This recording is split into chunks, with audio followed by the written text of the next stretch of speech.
24 hours, from what I heard, Manchester United, among 3-4 names they are considering for the new left back after the injury of Luke Shaw, they already asked for multiple players, so they are calling around to discuss potential options. So it's not only one, but one of the players they called for to understand about the recast and the potential costs of the deal is Marc Cucurella. First of all, hit like buttons. Always do that for the Terrace, please. Subscribe, turn on bell notifications.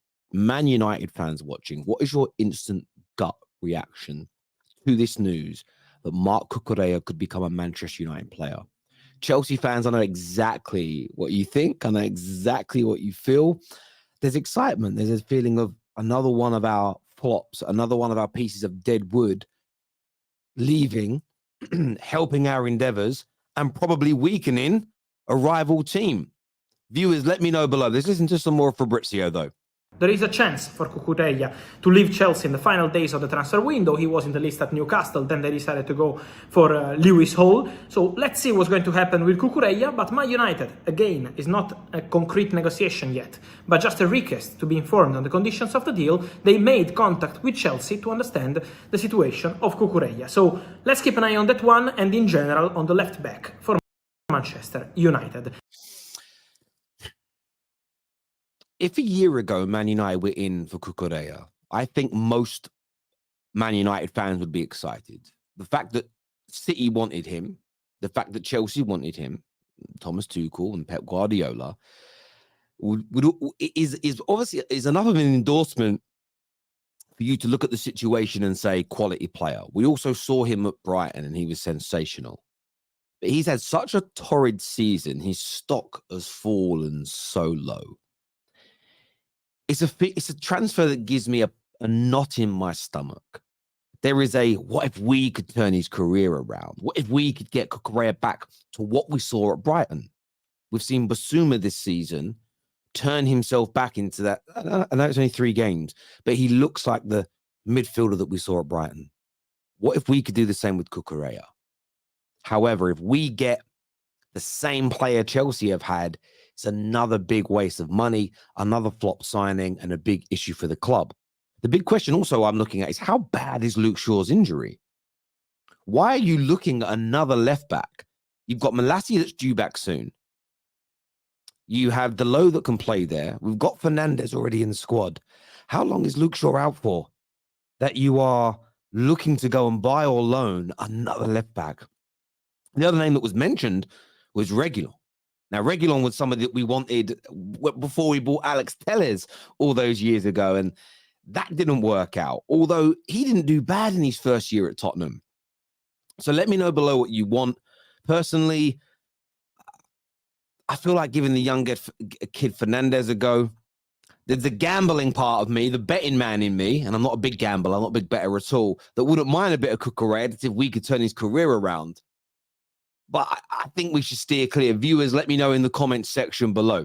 Staying with Man United, and an update from Fabrizio Romano as well. He said that Real Sociedad can only loan Donny van de Beek, and that is why there is still no deal. Other clubs could enter the race next week. This is what's slowing up the Amrabat deal. It's Donny. Now, first of all, to all the eye test merchants out there, this is your proof. For any of you, because there are some that still think that he is better than Bruno Fernandes. If he was, somebody would be buying him. If there's players out there that nobody wants to buy, like McTominay, there's not really clubs beating down the door for him. It's because he's not wanted. Same for Donny. Same for Anthony Martial. Nobody wants them. They're so hard to sell because they're so poor. And we don't help ourselves as fans by always slagging them off, but it is what it is. But the hope is he goes next week and Man United bring in Amrabat. Ideally, I would like Amrabat and Gravenberch, but I think it's going to take 2 midfielders leaving for that to get done. It looks like Dean Henderson is on his way out the club. That is going to help. The hope is as well that Maguire leaves because Todibo is a player Man United want to go and sign. It's all a big rush job. The execution, no matter who we bring in, is wrong. The club have let the manager down, another manager down in the transfer window again, in terms of getting these players in a timely manner, keeping things looking cool, calm, and collected. It's always a mess.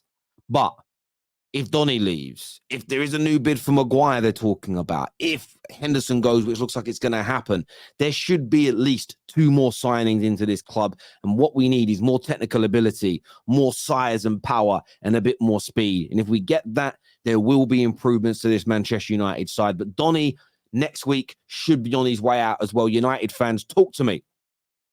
Now, we've got some Chelsea news coming. We're going to be talking Chelsea. We're going to be talking Liverpool as well. But I wanted to touch on Arsenal.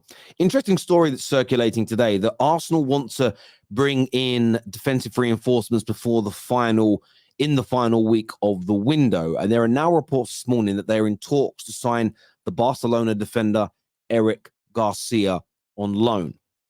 Now, the Eric Garcia deal is interesting because the claim is they're preparing a bid. And I understand this because Timber's injury isn't a month or 2, it's the entire season. And I already think the plans that Arteta had for this season have already been thrown up in the air. And playing Partey inverted and breaking up the partnership of Gabriel and Saliba hasn't worked so far in many Arsenal fans' eyes. And yesterday was a big wake-up call for a lot of people. I think they do need those defensive reinforcements if you're losing Timber for the entire year. Now, the article here says the Spanish international, he's only 22, who left Man City 2 years ago, but has struggled to establish himself with the Catalonians. Following the injury to Ian Timber, sources report Arsenal are on the hunt for Garcia as Arteta wants a dynamic centre-back. And obviously, he knows him through his time at Manchester City, so he has an understanding of the player. And this isn't an abnormal situation. This happens on a fairly regular basis. Managers like to buy players that they've either worked with before or that they've scouted in the past that are, part of the philosophy that they hold.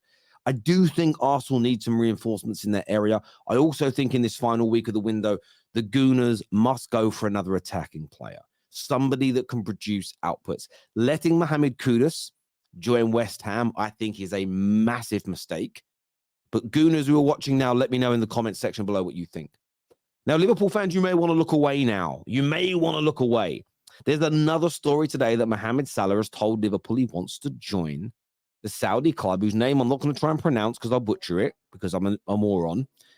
It says, according to Italian journalist, that the Egyptian has made his mind up and he wants Liverpool to accept a bid worth more than 100 million euros.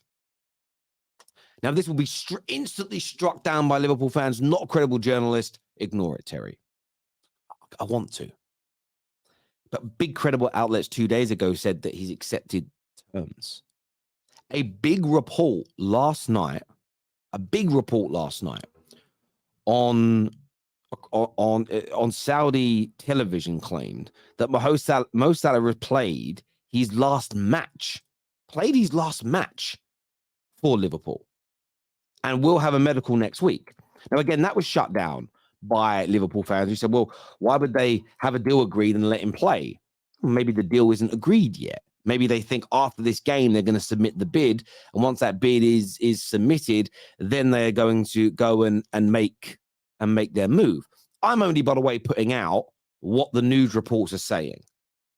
However, my train of thought on this. Yes, a lot of people will say, until I see the bomb that comes in from David Ornstein, I'm not going to believe anything. And by the way, I'm not going to play it because I don't speak Arabic, but this is the report that was out last night. So it was on official TV. It wasn't just some dude sitting in his mum and dad's bedroom talking. This was legit news outlet that said he'll be joining next week.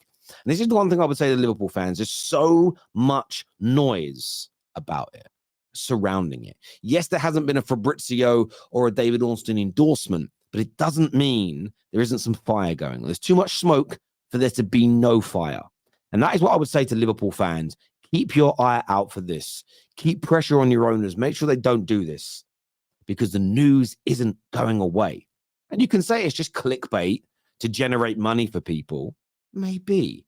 But you think the Saudi newspaper, do you think the Saudis need money through clickbait? That's ask yourself that question. Why do they need the clickbait? What do they need money for? They got more money. I guarantee they got more money than the platform you're looking at on YouTube. They're that rich. They've got so much money they can't count it. They've got so much liquid money they can't count it. By the time they count it all, they added more to it. It's crazy. It's infinity they have. But there we go. Let me know what you think, Liverpool fans. Staying with Liverpool. More reports again today that Liverpool are ready to go all out for Doucouré. £70 million. It's going to cost to sign this Crystal Palace star. Now, you're playing Newcastle today, and I really am excited to watch this game because there's an element of a big acid test here. How will Liverpool do up against a very well-oiled, strong, technical, powerful team away from home? It's okay beating Bournemouth.